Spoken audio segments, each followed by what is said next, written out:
Hello everybody, you're welcome back again to the Reggae Appreciation Society.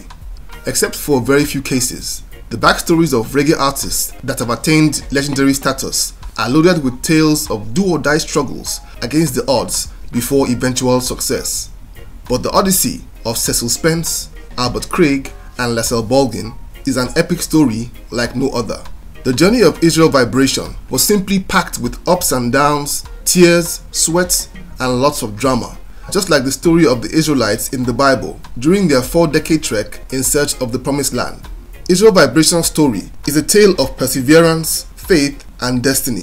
Wiz, Skelly and Apple overcame physical disability, poverty and destitution to become one of the most inspiring stories in music history.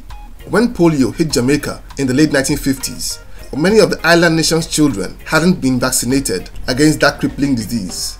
3 young victims of the epidemic met at the Mona Rehabilitation Center in Kingston, a government-owned institution for children whose parents couldn't afford medical care. The 3 boys bonded over a shared love for music, but got separated after a while and went their separate ways. Apple was transferred to the Salvation Army home of the Alpha Cottage Boys School, an illustrious but heavily regimented institution run by Catholic nuns and renowned for its great musical program. A good number of Jamaican reggae stars like the Scatterlights and Leroy Horsemouth Wallace passed through that school. Apple, however, found the strict regimented routine too much to bear, and at the age of 14, he broke through the school fence and ran away. He became homeless and survived by washing car windows and begging for spare change. In the midst of his suffering, he turned to the Rastafarian faith and began to find some meaning for his existence. Skelly, on the other hand, had a brighter start. As a youngster, he played the xylophone with a youth band and appeared on television a few times. He was also a gifted athlete, and in his teenage years, he was picked to join the Jamaican wheelchair basketball team. It was all looking good, and he even traveled with his team to Germany and New Zealand for games. But just like Apple, he had converted to Rastafarianism and began to grow his dreadlocks as well. This got him kicked off the team and in search of a new life path. Wiz seemed to be the least likely to get into the music business, as he spent the bulk of his childhood years in several rehab centers and in his teens began to work as a tailor's apprentice in Kingston. In 1969, Apple was living in the bush by the football field at the University of the West Indies when he bumped into Skelly by accident one day. They began to hang out together, and shortly after, both guys also ran into Wiz.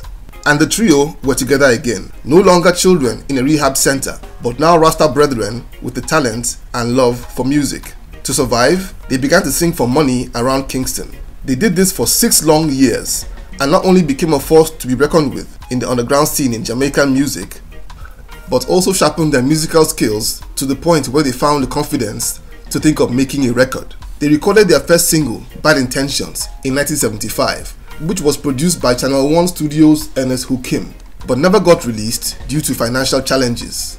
But in 1976, their prayers were answered when Rastafarian group, the 12 Tribes of Israel, agreed to finance their music after they were heard singing in a forest outside Kingston. The trio went to Treasure Isle Studio with producer Hugh Booth and recorded the single Why Worry, and also recorded a remake of their first single, Bad Intentions. The trio's exquisite dread sound and militant Rasta themes made a huge impression on listeners and won over a huge fan base. Suddenly, they found themselves opening shows for the likes of Bob Marley and Dennis Brown, and they recorded their next single, Same Song, in 1977, and that also turned into a big hit in Jamaica.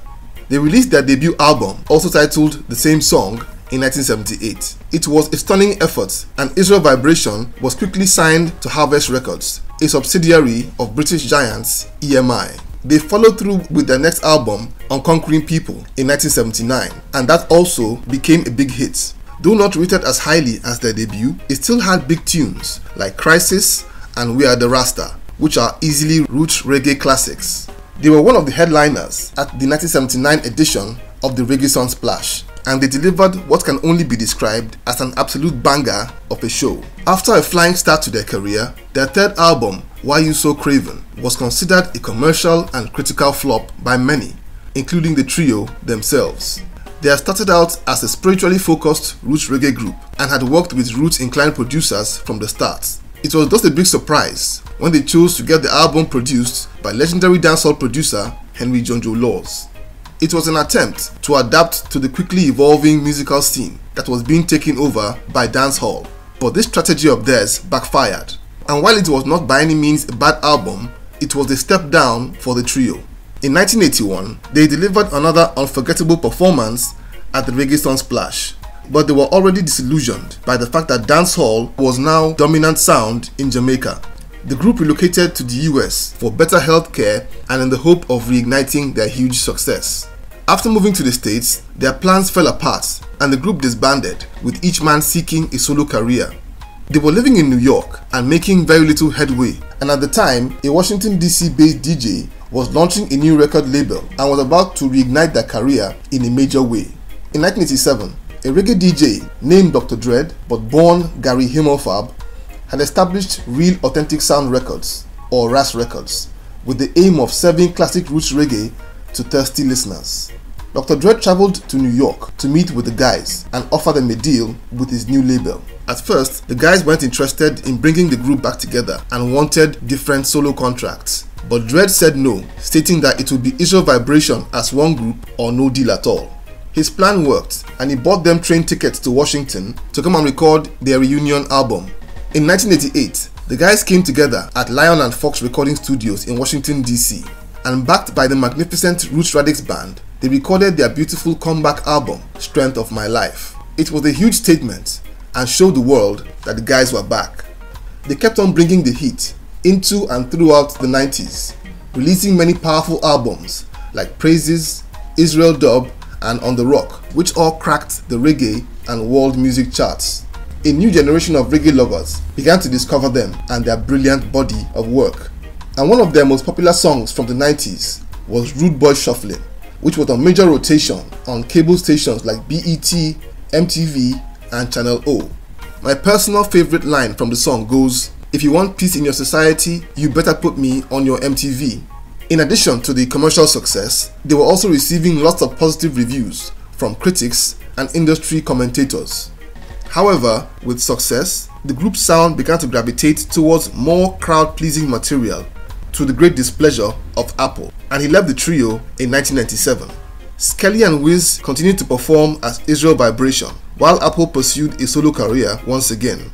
They kept performing to their loyal fan base over the years, and carved a permanent niche for themselves. Though now in two groups, they still maintained a cordial and respectful relationship that was forged in the fires of adversity in their youth. However, in December of 2014, they came together again for a new album, which was released in 2015 and titled Play It Real. Sadly, tragedy struck on March 23, 2020, when Albert Apple Gabriel passed on after a lengthy battle with ill health. 2 years later, tragedy would strike Israel Vibration again when Cecil Skelly Spence passed away on August 26, 2022 after a long battle with cancer. This has left Lascelles Wiz Bolgin as the last man standing from the trio that overcame adversity on a scale that most of us would be unable to defeat. How much more face? In my humble opinion, they are the toughest guys in the history of reggae music, and they have carved a niche for themselves as legends and inspirational figures in the music business and the Rastafarian movement. Their story and music will never be forgotten. So there you have it. Thank you for watching the video today. Please leave a like, subscribe, and until next time, Jah bless.